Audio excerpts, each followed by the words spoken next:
Masyarakat sehat adalah cikal bakal kemajuan bangsa. Masyarakat sehat dapat diwujudkan dengan memenuhi kebutuhan dasar seperti air minum. Oleh karenanya, air minum yang berkualitas harus dapat diakses dengan mudah oleh masyarakat. 89% rumah tangga di Indonesia telah memiliki sumber air minum yang layak dan terlindungi. Sayangnya, hanya 6,9% sumber air minum masyarakat masuk dalam kategori aman untuk dikonsumsi. Kondisi ini membahayakan kesehatan masyarakat, seperti mengakibatkan diare yang merupakan penyebab kematian ke-7 di Indonesia dan tingginya angka stunting pada anak.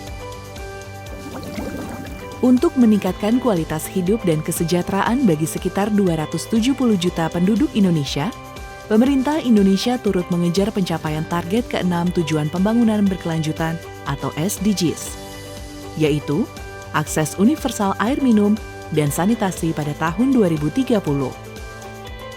Tekad pemerintah Indonesia ini tertuang dalam Peraturan Presiden Nomor 59 Tahun 2017 tentang pelaksanaan pencapaian Tujuan Pembangunan Berkelanjutan. Upaya Indonesia untuk menyediakan air minum aman kepada masyarakat telah diatur sebelumnya dengan Peraturan Pemerintah Nomor 122 Tahun 2015 tentang Sistem Penyediaan Air Minum, yang kemudian diperkuat dengan Undang-Undang Nomor 17 Tahun 2019 tentang Sumber Daya Air. Rencana Pembangunan Jangka Menengah Nasional tahun 2020 sampai dengan 2024 juga mengamanatkan agar masyarakat memiliki air minum yang tidak hanya layak, tapi juga aman. Dalam 5 tahun ke depan, pemerintah Indonesia menargetkan 15% akses air minum aman dan 100% akses air minum layak, yang 30% diantaranya berasal dari jaringan perpipaan. Air minum aman dapat dicapai dengan proses yang bertahap. Akses air aman dapat dicapai jika memenuhi 4 aspek. Pertama, akses yang digunakan adalah akses air minum layak, yaitu yang berasal dari sarana air terlindungi atau bukan jaringan perpipaan dan jaringan perpipaan. Kedua, akses air minum tersedia di dalam atau di halaman rumah. Ketiga, akses air minum tersedia setiap saat. Keempat, kualitas air minum memenuhi persyaratan Peraturan Menteri Kesehatan Nomor 492 Tahun 2010. Jika melihat 4 aspek tersebut, akses air minum aman lebih mudah dicapai melalui jaringan perpipaan. Untuk memenuhi hak masyarakat akan air minum aman, pemerintah Indonesia juga telah merancang beberapa program pendukung yang saling terkait, yaitu Rencana Pengamanan Air Minum atau RPAM, Pengawasan Kualitas Air Minum atau PKAM, dan Sanitasi Total Berbasis Masyarakat atau STBM Pilar Ketiga. Pemerintah Indonesia mengembangkan RPAM, sebuah pendekatan yang membantu penyelenggara SPAM untuk memberikan air minum aman bagi konsumen dengan mengidentifikasi dan memitigasi risiko yang membahayakan kualitas air minum dalam sistem penyediaan air minum yang dikelola. Di tingkat konsumen atau rumah tangga, telah dikembangkan program edukasi akan pentingnya air minum aman melalui Pilar 3 STBM. Dinas Kesehatan hingga kader masyarakat terus mengedukasi masyarakat tentang pengelolaan air minum aman di rumah tangga agar masyarakat menjadi lebih sadar akan pentingnya air minum aman. Untuk memastikan bahwa program dijalankan dengan baik, layanan air minum aman dan memenuhi kualitas sesuai standar yang sudah ditetapkan, Dinas Kesehatan dan penyelenggara SPAM melakukan pengawasan kualitas air minum. Ketika program RPAM, Pilar 3 STBM, dan PKAM berjalan secara terintegrasi dan komprehensif, maka akses air minum aman kepada masyarakat dapat terpenuhi. Namun, tidak dipungkiri, pencapaian air minum aman pada seluruh wilayah layanan PDAM merupakan tantangan. Sehingga wilayah percontohan seperti zona air minum prima dapat memotivasi PDAM untuk terus berupaya memberikan layanan air minum aman bagi seluruh konsumen.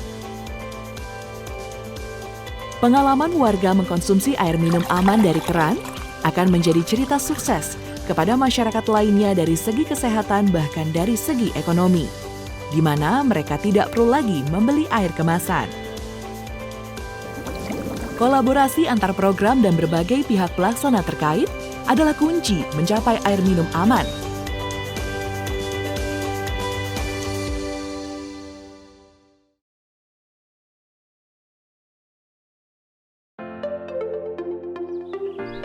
Masyarakat yang sehat merupakan tujuan akhir penyediaan akses air minum aman. Untuk pemenuhannya, penyelenggara air minum Indonesia wajib memenuhi aspek kuantitas, kontinuitas, dan kualitas yang saling terkait. Aspek kuantitas, kontinuitas, dan kualitas harus dipenuhi dengan bersamaan. Karena syarat utama air minum aman adalah yang memiliki kualitas sesuai standar Kementerian Kesehatan. Namun, apabila ketersediaan air minum aman tersebut kurang dari 60 liter per orang per hari dan tidak tersedia sepanjang waktu selama 24 jam 7 hari, maka kesehatan masyarakat menjadi tidak merata. Untuk memberikan akses air minum yang aman kepada masyarakat, tentu saja ada beberapa aspek yang harus diperhatikan. Kalau dari sisi konsumsi atau kuantitas, ternyata memang konsumsi masyarakat kita sudah cukup tinggi, yaitu 150 liter per orang per hari. Kemudian dari sisi kontinuitas, ternyata PDAM kita baru bisa melayani 19 jam sehari. Seharusnya ya full 24 jam sehari dapat diandalkan. Aspek yang sangat mengkhawatirkan adalah kualitas, dari sisi kualitas, di mana ternyata hanya 6,9% air minum kita yang aman untuk dikonsumsi.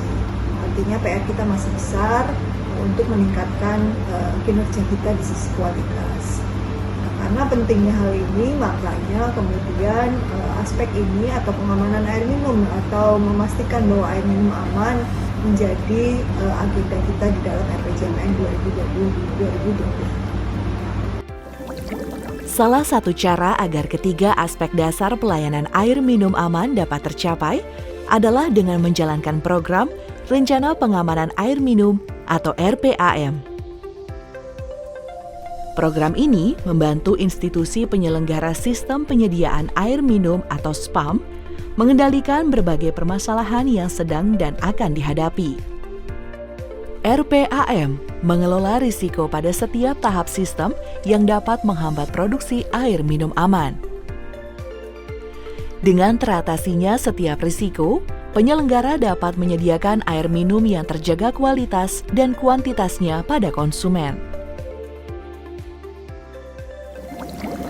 Baik, RPAM atau yang kita sebut Rencana Pengamanan Air Minum ini sangat penting untuk dilaksanakan. Karena untuk mengelola air minum ini kita ketahui bahwa RPAM ini mulai dari sumber air bakunya, kemudian air pump di operatornya atau di unit produksi, kemudian di tingkat konsumen. Kemudian berbicara dari sisi kualitas, kita harus mengacu kepada Permenkes nomor 492 tahun 2010, di mana ada syarat-syarat parameter air minum itu yang layak dan aman dikonsumsi oleh masyarakat. Sehingga RPAM ini mandatori untuk dilaksanakan. Ini kedepannya untuk legal framework-nya akan kita lakukan dalam revisi RPP pengganti dari PP 122 yang sudah berlaku saat ini. Untuk membantu penyelenggara SPAM melaksanakan RPAM, sebuah manual yang terbagi dari 11 langkah telah dipersiapkan. Langkah berawal dari pembentukan tim, memberi gambaran sistem penyediaan air minum, pengidentifikasian bahaya, tindakan pengendalian, dan kaji ulang risiko. Lalu, berlanjut ke merencanakan perbaikan risiko, memonitor operasional, dan memverifikasi. Langkah selanjutnya adalah menjalankan prosedur manajemen, program pendukung, pengkajian, dan revisi.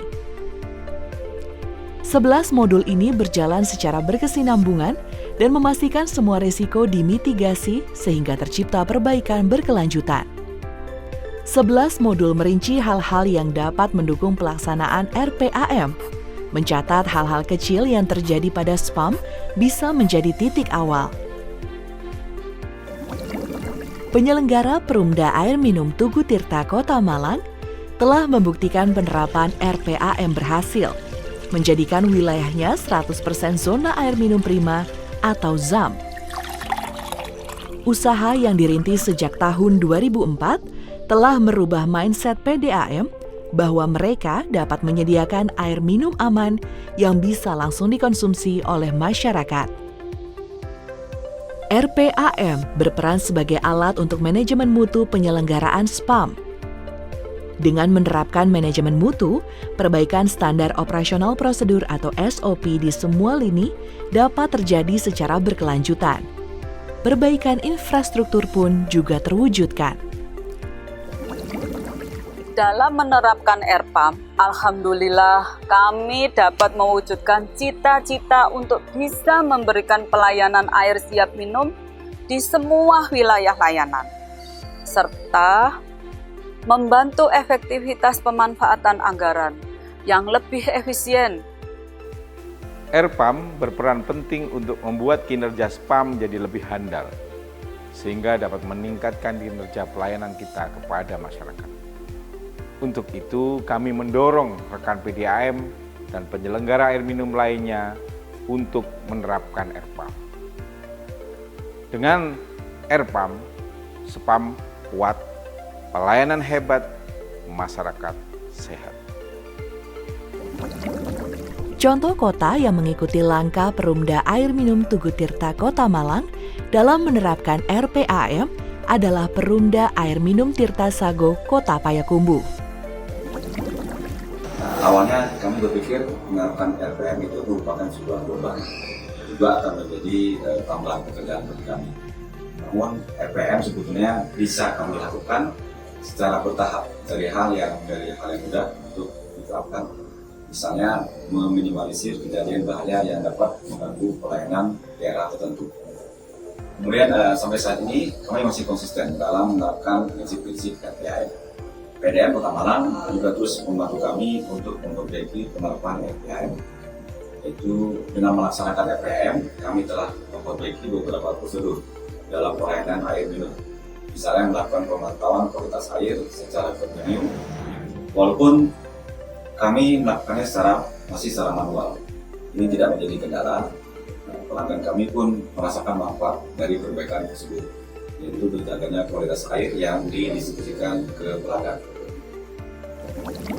Menjaga kualitas air minum tetap memenuhi peraturan Menteri Kesehatan dapat melindungi masyarakat dari penyakit bawaan air atau waterborne disease. Selain dari itu, air minum yang memenuhi standar juga lebih efektif untuk menunjang kebiasaan higienitas masyarakat, khususnya di masa pandemi COVID-19. Mempelajari karakter virus COVID-19 yang rentan terhadap disinfektan seperti klorin, menjadikan teknologi yang digunakan instalasi pengolahan air minum efektif menghilangkan keberadaan virus seperti COVID-19. RPAM dapat membawa perubahan perilaku pada konsumen dan komplains kualitas air minum.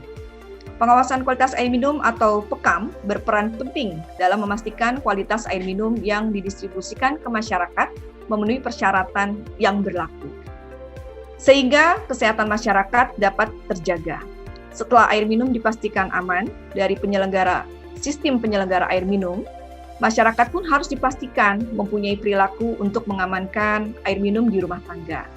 Disinilah peran sanitarian dan kader untuk mengedukasi masyarakat melalui pilar ketiga, sanitasi total berbasis masyarakat.